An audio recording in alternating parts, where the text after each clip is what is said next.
event of We Care Days at PKZ. My name is Olivia Kinghorst, and it's really a pleasure to be able to host this conversation that we're going to have tonight. It's especially planned for you, and of course you see we have a stellar lineup here. So of course the topic is sustainability. It's a word that we hear about all the time, we read about it, but it is an easy buzzword to throw around. And I think now with consumers becoming more and more aware, companies are beginning to realize that with all their words, they also need to follow up with concrete action. And this is something that PKZ is doing very well. In fact, they've launched their We Care concept for a few years now, and they have launched also multiple sustainability initiatives. I don't want to go too into depth because they've done quite a lot, but just in a nutshell, it's all focused on the products, the environment, and of course society. And at the end of the day, they're trying to, of course, do their part in advancing the UN Sustainable Development Goals. One thing that I want you to just keep in mind is that there are a lot of products out here you'll see tonight, outside and also in the loft upstairs, that have the We Care label on them. So that basically means that they are produced sustainably, whether it's made with organic cotton, it's free from harmful chemicals, or if it's produced under fair working conditions. So that's something to keep in mind next time you shop, just to spend a few moments to just double check the label and make sure that it is coming from a good source.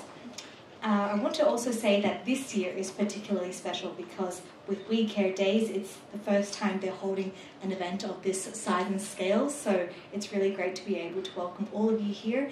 And if you have time over the next 2 weeks, they have multiple special events planned. So we have the pop-up concept store upstairs, we have beauty masterclasses, they also have resale and second-hand services as well. So make sure to take advantage of that if you have a few spare moments in your calendar over the next 2 weeks.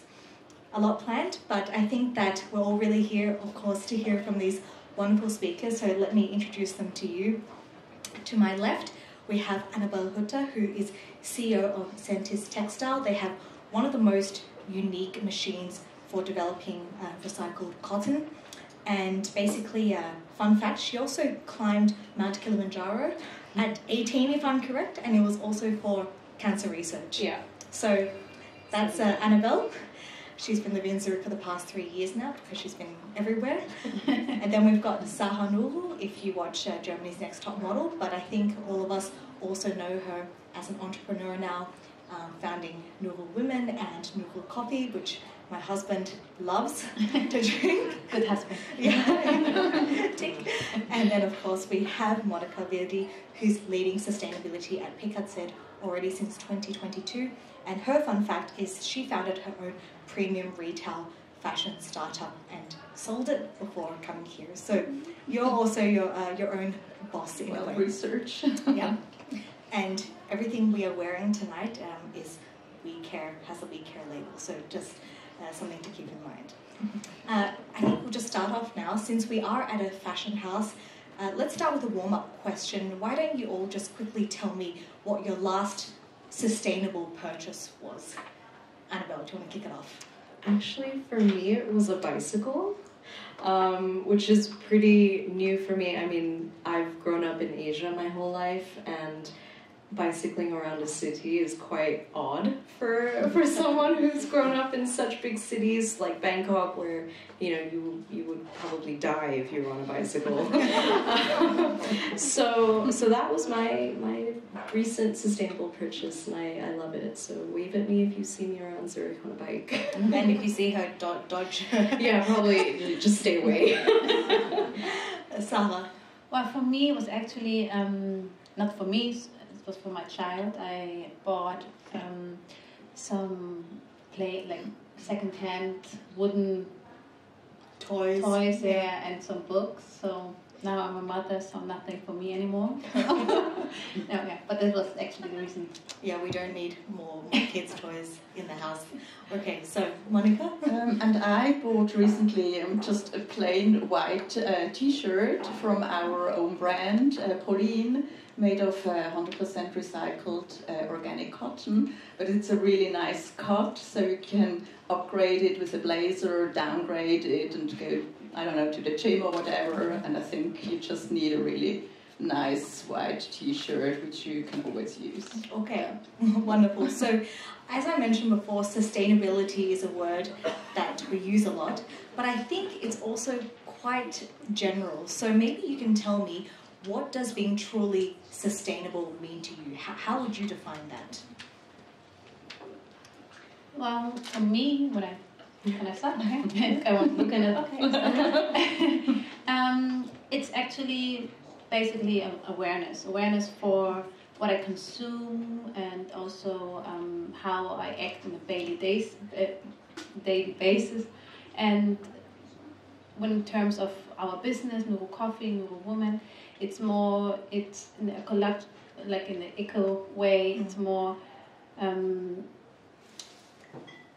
like don't use harmful chemicals in our product, but also in a socially fact that we provide our farmers who we work with like working conditions, so they, especially for the women, they do all the work in the coffee field. They have to pick all the coffee, that like good coffees from the bad coffees, and they stand for hours in the sun, and so that we provide them like working conditions who are like, you know, safe and not dangerous, and also that we pay fair prices to our partners and at the ones who are in the beginning of the value chain. And these three factors is actually ecological. I can't say it. Economic. We can say it in English. Oh my God, I'm not used to doing this all thing. Don't worry, it's also tough in English saying those words. But so, like in the three terms of sustainability, to think it in whole concept. But I think it's important you mentioned that, because usually when we say sustainable, we think, okay, we buy something sustainable and it has maybe just a label, and it's easy to think, okay, I'm now being a sustainable consumer. But really, as Picard said, also knows it's not just about the product, it's about the people and wider society. Annabelle, maybe you can share your thoughts. You're in the textile industry. Yeah. What does sustainability mean to you? I mean, every time I talk to someone about this, I kind of have a different definition, and I always say that it has become a journey for me, and it's evolving. And I think to the consumers, I also say it should be the same thing. You're not doing one thing right, you're not doing one thing wrong. You're simply discovering along the way what sustainability means to you. From the textile side, when I say I'm on the textile side, I actually, and my father's here, I work for my family company, and what we do is we actually produce recycled cotton. So I've had 4 years of learning and developing this understanding about sustainability, which really comes from within the textile supply chain. So like you said, you know, the product and the label is really important, the people are important, but also we miss out as consumers on how textiles are made. And I think for 2024, when you're looking at sustainability, there's a lot of EU regulations, for example, coming out, and you're going to hear a lot of different words and different definitions. And this is where it's really fascinating to go back to this textile supply chain and really understand how clothing is made, where it comes from, how it starts, what a spinning process is, what is weaving like on a mass level, not like with, you know, the looms that you might see in a museum. But all of this has become really fundamental to my understanding of sustainability, and I would just encourage everyone to define their sustainability in their own way, but really get to know the process behind the clothing, not just looking at a label and then kind of Googling briefly what it could be. There's a whole world behind it that's super interesting. So that's why I'm also here. And yeah. Monica, I think you could definitely share some of your insights. You're leading sustainability. What does that really mean? Yeah, for me it's really about responsible consumption and production, so that we don't use more natural resources than actually the earth can regenerate. And I also think it's very important that our current fashion system, which is linear, is being transformed into a circular fashion system, because then we can really save resources, we can save emissions or decrease emissions and waste, and regenerate also nature. So I think this is really very important, and we already see this. There is the Green Deal in the EU. They have also the circular economy, which is one point of the Green Deal. So also in Switzerland, the circular economy is very important on different for different industries. So this thing I think is one of the most important things. I'd love to touch on really the industries that you work in now, because in a way there is overlap, textiles and then in the coffee business and in the fashion industry. Why don't you share with the audience some of the most critical issues that you see in that industry right now and what you're really trying to do to solve that? Sara, maybe you can start, because you started out in fashion as a model. Obviously that's a big part of your identity, but then you transitioned into this social business. Why choose coffee? Well, at the beginning it had nothing to do with coffee. I and my sister, we started the business together. We wanted to do something meaningful. For my case, something that has nothing to do with fashion, but something especially in the country of my parents, Ethiopia. And we wanted to create an alternative to the classic donation model we know from NGOs. So I used to work with a big NGO who does a lot of things in Ethiopia, but it was always in the context of please donate, please give us some money for the poor people in Africa. And I wanted to do something different by not just donating, but more in doing good by doing business and being active on an eye level. And then we found the concept of the social business by doing economy and providing work, and then reinvesting in the country. And so we started with coffee because Ethiopia is the origin country of coffee. I don't know if you know that, but it is, and also the biggest export good in the country. So we knew no one needs another coffee brand, to be honest. But when we first went to the coffee field in 2014 with no idea and big dreams, we actually were really ashamed because we didn't know what actually the process of drinking coffee, like everyone drinks coffee, like everyone wears clothes and we consume all the things, but we don't know actually what hard work is behind that. And when I saw it with my own eyes, how especially women are the ones who are doing all the work, what it means when they say in the commercial, hand-picked, the romanticizing of...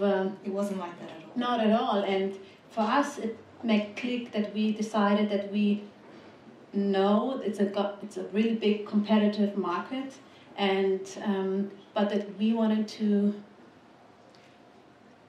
show not just the beauty and the diversity of the country Ethiopia has to offer, but especially to make an awareness of how actually the value chain looks like, because we have the third wave of, the hipster of drinking now, the espresso and the nice coffee, but we all talk about how we brew it, how we roast it, but not where it comes from, how's the working condition, and what are they get paid for. And this is the same, it's not just about coffee, it's also when it comes to clothing, to all other things we consume. We never really think about what is the actually process of it, and also what is the cost of it, because this is actually where we started to think, okay, we want to make this step and creating this awareness of, and also being transparent and showing all the steps of where we get our coffee from, who are the ones, giving them a face, And and also like 50% of our selling goes back to the women who, like, we have a foundation called Ihre Women, and we provide women who don't have access to the coffee field and to the coffee business microloans, so they can create their own business, and so also to close the circle. So can I ask then, how often do you go to Ethiopia on the ground to see how much of a difference your coffee and the business is helping women there? So we there at least 2 to 3 times a year. I haven't been there for almost 2 years because I was pregnant, had a baby, and But our partner and our company and our business, my sister, and so we go there. And it's really important for us to be in touch with the farmers, and also we work with small coffee cooperatives, because there's different ways to, buy coffee. You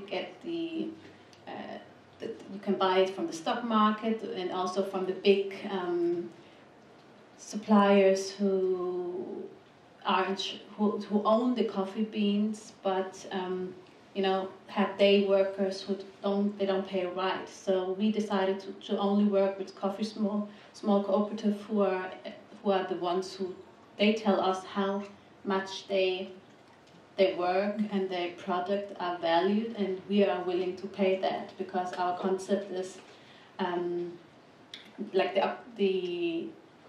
our business model. Yeah, it's more about that we meet them on eye level and not, just about the profit, because I could earn money easier and different with the modeling if I wanted to do it. But so it's really about taking the awareness and also making a change.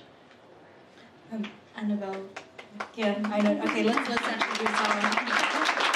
By the way, I have to say, I have requested her to also bring her coffee to Switzerland, because right now we have to pay a lot of toll when we order it. And she's working on it. She's had a baby, so she said that's her next plan. Annabelle, coming from the textile, obviously we were talking about producing 100% recycled cotton. That's a priority for you. What is your view about all the big fast fashion brands that we are seeing? I guess you have strong feelings about this, because we're talking all about sustainability tonight, but there are, on Bahnhofstrasse alone, a lot of fast fashion stores, cheaper clothing, where people just buy, consume on a mass basis. What is your thought on that? I mean, when I'm on my bike, I think about this all the time. No, I think about this every day. I recently read so many articles about Shein, about Temu, all these new ultra fast fashion brands that are coming out with $66 billion valuations, and but selling $8 pieces of clothing out of a factory in China, where you can't even imagine what conditions they're working under and what these fabrics are made of. I mean, for me, when I think about fast fashion, it's kind of in the same model that you're talking about, where it's just fighting against what we're fighting for, and it's not helping anything, let's be honest. But I feel very conflicted, because I feel like I'm talking from a very privileged standpoint, where there's a lot of the economy and there's a lot of population and demographics in the world that can't access a store like PKZ. So of course I can't sit here and say, well, that's terrible and we should outlaw fast fashion completely. But at the same time, I do think that fast fashion needs to be regulated. And in France, they're thinking about taxing, fast fashion brands, and not letting them sell under a certain price. And I think for me, this is the correct way forward, because at this point, working so long in this industry, you would hope that fast fashion like an H&M or a Zara would lead the way in implementing recycled cotton, for example. But if anything, they're the ones that care the least, but they market a lot of it. They market themselves as sustainable. There was the whole H&M Conscious collection. There's a lot of recycled if you go into a Zara, and people think that they're doing good, but actually behind the scenes, they're still pushing us on getting cheapest textiles, getting the fabrics from, you know, they'll order it from Bangladesh, and then they'll want it made in Turkey, and then they'll have it shipped to another country. And there's so many brands that are doing this, and you would think that the Zaras or the H&Ms with that kind of power would try and stop this model in the industry, but they're just perpetuating it. And now Shein and Temu are in the picture, so it's really a bleak picture, I have to say, and I'm not a fan of it. I could go on and on and on. Yet they are so successful, and I think that's where the issue is. Yeah. The fact that we recognize that there are problems attached with these incredibly fast fashion brands, yet at the end of the day, we know that people are buying from them. Yeah, 100%. And supporting them. Yeah.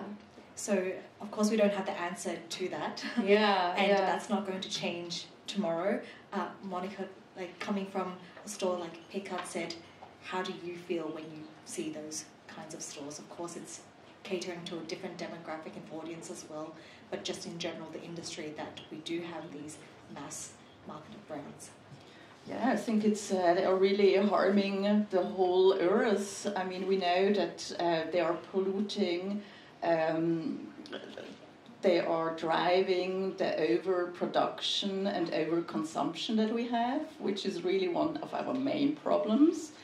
And I think, as you say, at least you would expect that they drive the sustainability agenda forward because they have the power, right? I mean, they are so big, they have the power within the supply chain and the consumers to head forward with the sustainability agenda. And and I think it's extremely important because they have so many suppliers like others have as well.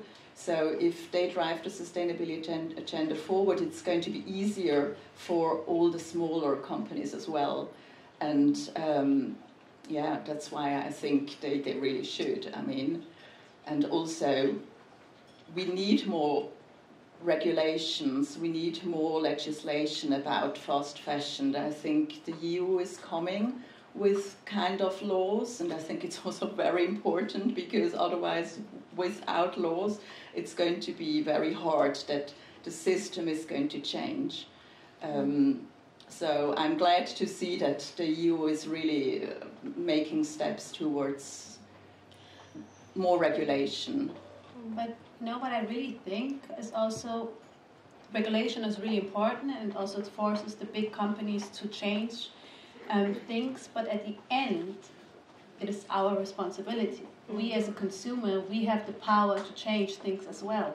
I mean, if we're not willing to buy things, then I think they don't would produce that much. I mean, it's so complex, the topic, because it's also the media, the magazines who say, oh, we need this and we need this, and all the fashion styles and trends that you know, teenager, my little sister, she thinks she needs that. I think I need it. Yeah. And I think, you know, I'm aware of all of this, but I still think, oh, I need this look. And then even I have like 10 similar things already. It is really hard to sustain, like, resist. Yeah, also to resist. I think, to be honest, I think a lot of us in this room are guilty of that. No matter how sustainable you want to be, you might go to an event or think, okay, I don't have anything to wear. Exactly. You know those days. Yeah. There was a survey that came out where I just read this today, and I was really proud. I was like, oh, cool. It was from this Cantor from consulting, and they were saying that 92% of the respondents were saying that they want to be sustainable and they're willing to do it, but 16% were actually like following through with their, you know.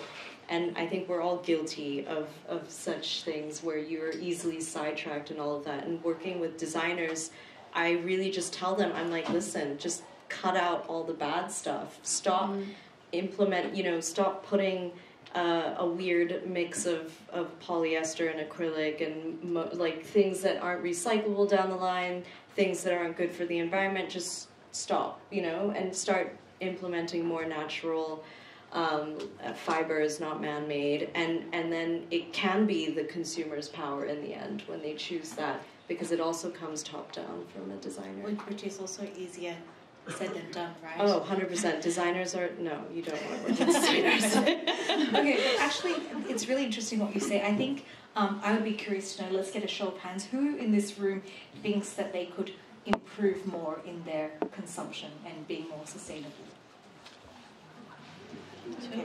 I think I should ask it the other way. Who thinks that they've done a great job and why? They don't need to work on it.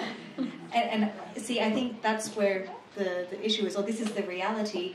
We all know we can be doing better, and it is hard to resist. So maybe if we can talk about action now, what I'm hearing from all of you is that there needs to be more awareness and education for the consumer. Mm-hmm. How do we get to that point? What could we be doing? You have some initiatives in place at PKZ. I think this event in itself is already trying to educate people. Maybe you can talk more. Yeah, I think, as you say, to educate consumers more, it's very important, the communication and regular communication about it. But I also think it's very important to actually enable customers with tools, with concrete information, and maybe also with more transparency in the supply chain, so that they can choose more sustainably. So I think, we at PKZ are now driving forward. We have this on our roadmap that we are going to source more products that are certified. For instance, with the global organic textile standard for organic products. And once you have this certificate, you can actually trace the whole supply chain. So you really know that, okay, you get to know the impact that a product has. And I think this is very important for customers, that they really know what to choose, right? Because otherwise it's very difficult if they don't have enough information.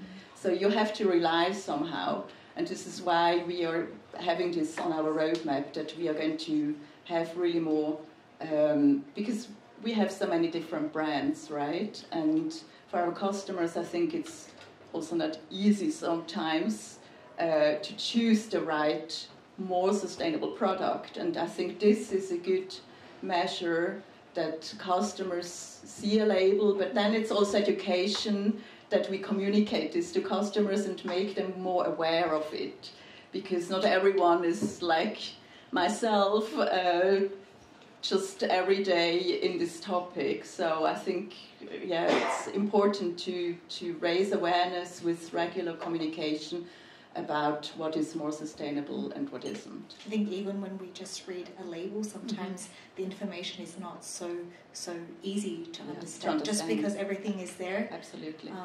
And not all of us will spend 10 minutes trying to get someone to explain that to us. Sara, coming from the fashion industry, I can imagine you also worked with a lot of clothing brands. How did you see overconsumption or sustainability within that area?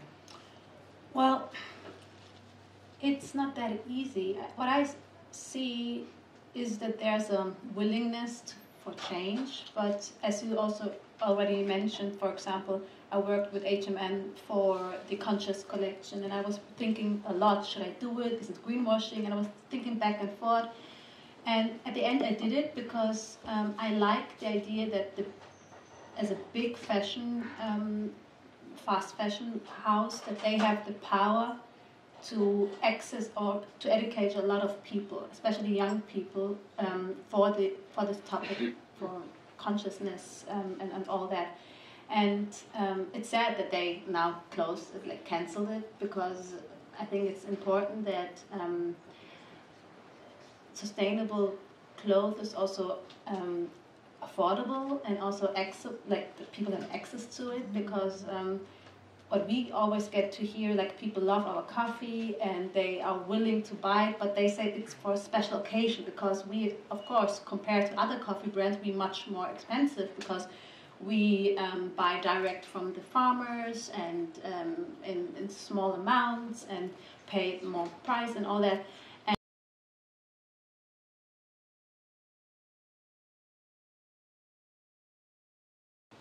I don't know if I answered your question, but in terms of the fashion industry, I see the change, but we have a long way to go. Mm-hmm. Yeah. On the topic of price, that's something I think that you would be seeing a lot, because you're offering a product, but of course it's going to be more expensive. Do you face a lot of resistance, and how do you deal with that? Well, that's a really good question. Do you need to consult? Yeah, he's looking at me and smiling. No, so when I work with a brand, of course, when I'm working, there's a lot of brands here actually at Pekatset that I'm working with currently already. And of course, they have access to buy our fabrics, so they don't complain as much, but they're still pushing a little bit for a little bit of a discount once in a while. But yeah, no, for the Zaras and the H&Ms, like the price just doesn't make their cut.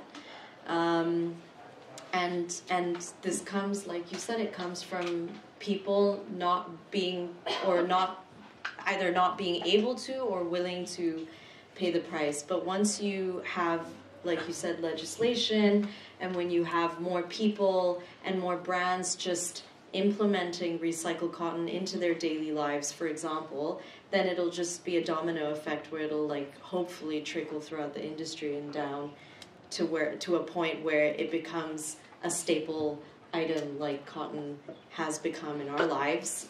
So I'm just hoping it gets to that point. But at the moment it is a premium because we do, and this gets very technical, we have a very long staple cotton fiber in recycling, which is not very normal. Most recycled cottons are very short staple fibered, so we have a very long high quality fiber. And that's kind of as well where I bring the premium essence in, and where I really market it as that. Also because my father built the machine and I'm now working with him, and we continue this journey together, and he loves this subject, but I'm opening a little office here where I really want to invite people to kind of, it's not only for business, but just to come and really understand, what does a recycling machine look like? What does it look like when you throw your clothing into a Texaid or Teltex box? Does it actually go to a recycling machine? Exactly, everyone wonders it, but nobody knows that. I mean, okay, most of the time, because of profit, they love to send it to Africa, but one of the two, and I can't name which one, has just made a really nice and big investment in building recycling lines here in Switzerland, so that your old clothing can actually be recycled through my dad's machine into a new fabric, which we and I will show at this office, which doubles a little bit as like a visual gallery, where you can see the fabrics that come out of it, and learn about the story and how it's made and what it looks like. And that's the kind of awareness I want to bring from the textile side. I wouldn't invite you to come out to factories and everything, because that becomes a lot of undertaking for me. But I do that through my social media. I do that on my LinkedIn, and I'm hoping to get more media around, you know, what a sustainable or recycling facility or factory and production, what that looks like. Because I really think that we all deserve to have an insight, and it might change our perception of fashion completely. Definitely. And we can save the applause to the end, because I think we can directed at him, not me. No, you also should take the credit. I just want to say to the audience that very shortly I will be opening up Q&A to you. So if you do have questions, just please save them. We will have a bit of time before we head on upstairs. Now we're getting to the end of our discussion, and I just want to touch on greenwashing, because you brought that up as well. How do we know as a consumer if we are being a victim of greenwashing. Nowadays, of course, with greenwashing, there's just recycled being thrown around, and there's organic being thrown around. But if you, or you know, eco-modal, all these different brands, and you're like, what? And then you Google it, and you can't find anything about it. You find share prices and fancy-looking websites, but no process. So what I want to do is to change that, and now we've gone into a phase from greenwashing because it was so overwhelming. We're actually going into green hushing, where more brands are kind of keeping quiet about what they're doing sustainably, and more textile companies are also keeping quiet because they've realized that if they can't open up and show their process, they're out of the game. And that's really one thing which I'm not afraid to do, is to show the machine, the building of the machine, and the process and the production, and then the end product all in one go, and the people who are behind it. That's really been my goal. So I think we're going more into green hushing. But what I would say is, when you look at a label and you're a little bit like, oh, what could this be? What is GOTS? What is organic? What is BCI? Google it. If you don't feel compelled by their website, you know, more than likely it's just greenwashing. And if you go into a H&M and they're selling you things that are still super cheap, but they say, oh, but it has a little bit of recycled cotton or a little bit of recycled polyester, I could go into this for hours, but there's a lot of it out there. So just really inform yourselves about the people, like Sarah does with the coffee. And it's so great to see a retailer actually also taking a stance and educating consumers, because it's so important that we start to build a community where we inform each other, and then more and more information and legislation will kind of happen. Yeah. Totally agree. Do you want to add something there, because on the topic of greenwashing? No, not really. We already talked a little bit prior with the legislation, I think, which will help also to push this forward, that greenwashing is not so commonly used like it is now. So I think this helps too, always legislation. So, and what you say, I think it's a very good point, that we have to inform ourselves and build a community and so forth. So I'm all about communication, online, offline, whatever. I think it's so important.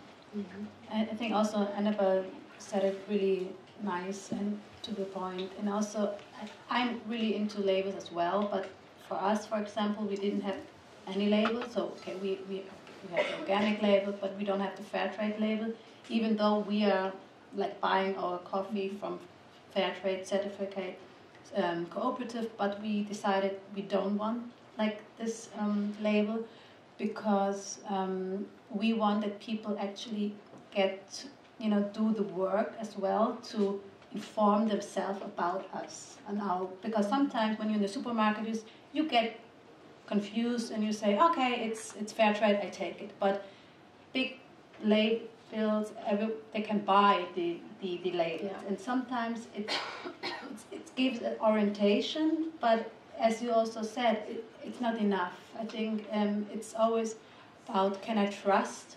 Can I really trust the company? Are they transparent? Are they providing information? And I think it's important that we do, as a consumer, a step more and really get in touch with the product we use and the clothes we wear and the things we buy. So in a way, everyone who is buying Nuru coffee, you know that they must have done their homework a little bit to be able to find you and to purchase you, compared to we're just online, so they have to. There's no way that they have to read all the story. We invested a lot of in storytelling and educate our consumers and in where our coffee comes from, who are the farmers, we really access so many people. But in terms to be competitive, we have to dump our prices. And this is it means we have to go to our farmers, and then we have to negotiate the prices and everything we actually don't want to, because this was not the plan why we started the company in the first place. So we decided to go, buy a subscription online, so that people really know why they're buying our stuff, and not because coffees everywhere. They don't have to buy our coffees. So they choose, it's a conscious decision to buy our coffee to, support not just the farmers, but also women. And I think this is the trend. We see a lot of different social businesses who are successful because they have a real story to tell, and a real, as also you with your family business, the idea of changing like the system. And I think that consumers are appelling to that and see that on the long term. Now, I get a feeling that a lot of you in the audience also want to go for a drink soon and a bit of alcohol, but we have a few minutes left, and since we have such incredible speakers, I think we have a microphone as well, so of course. Yeah, that'll be much easier. So my name is it on? There's a microphone. Okay, Yes. I think just speak into it then. Okay.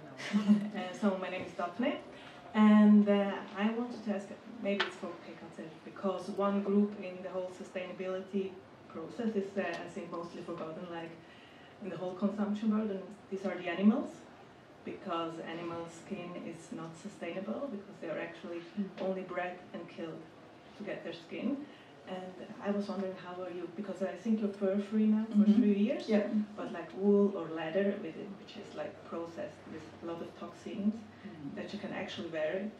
So I was wondering how, like, what are the plans for Also, the future? our strategy and roadmap is that we also, for us also, we launched our first fully, it was just a capsule collection, but a fully recycled cashmere collection. So we really want to go this way, and this would also eliminate the problem with the animals. Apart from that, what we are currently doing is also that we look more after certificates like the Responsible Wool Standard, which also trace it's not just social standards, but also standards for the animals. Also the Good Cashmere Standard, which we have since last year, they look after the animals as well. But I think in the long term anyway, recycled materials are going to be so important, and maybe in 10 years most of the materials are going to be recycled. Like we used to have, was your question, right? Yeah, it's a good question and a very difficult question to answer. Yeah. So I think this would really be, again, a system change. I mean, it's not possible that just one company can do this. So I really think, like other things as well, there are systems that we have at the moment that the whole system has to change. And I think it's hard now. Also, the consumers are used to buy 4 times a year, or fast fashion, they have many more collections, but the bigger fashion houses, which are not fast fashion, does this work still? No? But you hear me. They have much more collections, as we know, and the other ones more or less 4 collections. So you have the main collections and you have the pre-collections. So in general 4 collections. Maybe this is too much as well, and also creates this overconsumption. I don't have the right, I cannot tell you there is one solution, because I think this is also a system problematic that we have in the fashion industry. I mean, I'm just glad that the fashion industry has realized that it has to go circular. And the circular principles are already going to help us, that we don't use so many resources, that the resources are kept in the circle, that waste is designed out and so forth, that not so many clothes land in landfill, but in the end of the life cycle they are going to such a machine and are recycled. I mean, with this new kind of, from this linear to the circular model, we will already be able to solve a lot of problems.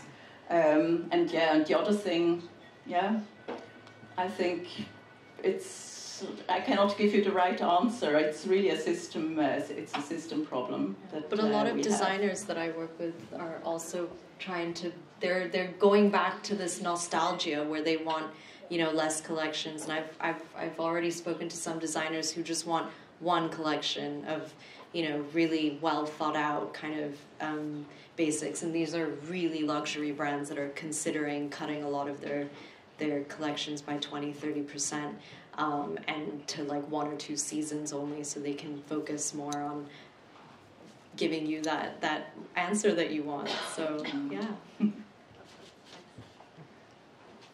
I think we have a question. Do we have a second microphone, or we can pass it over? Thank you. I think it's super fascinating to see so many different flavors of businesses with a social aspect, whether it's retail production or retail and production within food.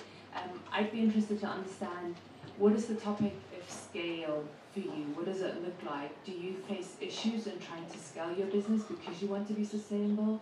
Or are you maybe even not even interested in scaling? How do you see that topic? Okay, this is a tough one, but it's discussing how you see your business scaling, and I think this also goes into the purpose meets profit discussion. Well, in our case, for example, so we don't have any investors, so we are really free in our choices and decision, and this is so freeing to stay focused and also stay in our mission and vision, why we started at the beginning. I do understand how big companies have problems to stay to, you know, change, or like wanted to change because they have to please the investors, they have to please the stockholder, and so on. So in our case, every time we said, thank God we didn't have any investors, because it would change so much, to be honest.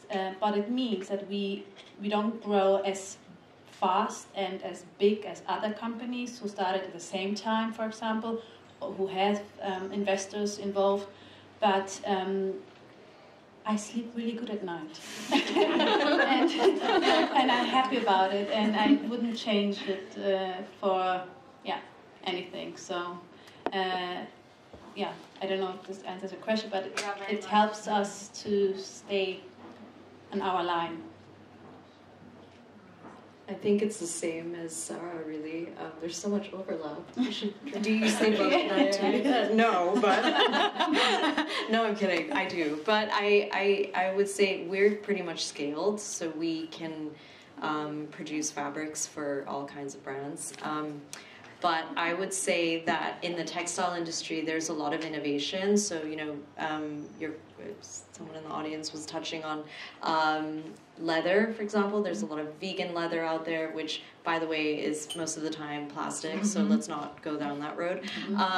But those guys were all starting out as innovations, and they tried to scale. And then, and these things often don't really work because there's no demand, or you know, it turns out to be very tricky to kind of scale out of a lab. So we didn't actually also, you know, we didn't like grow at an exponential rate or anything. My dad just really focused on this machine, and I really focused on getting the story out in a very organic and holistic manner, and speaking to retailers and brands and connecting everyone. So I think there's no real need to scale anymore. And the textile companies who get a lot of investment, like millions, like 40, 50, whatever $million, they often, they lose themselves. And then it becomes greenwashing at the end of the day. So in this case, it's actually kind of nice to just sleep well at night. This is so important because it is, in a way, sustainable growth discussion for hours. And of course, we have drinks right now upstairs in the loft on level 5. So you can also approach any one of our lovely speakers if you want to talk to them more in depth. For now, I'm just going to say thank you so much to all of you for joining us this evening and spending your time with us, and let's give them a round of applause.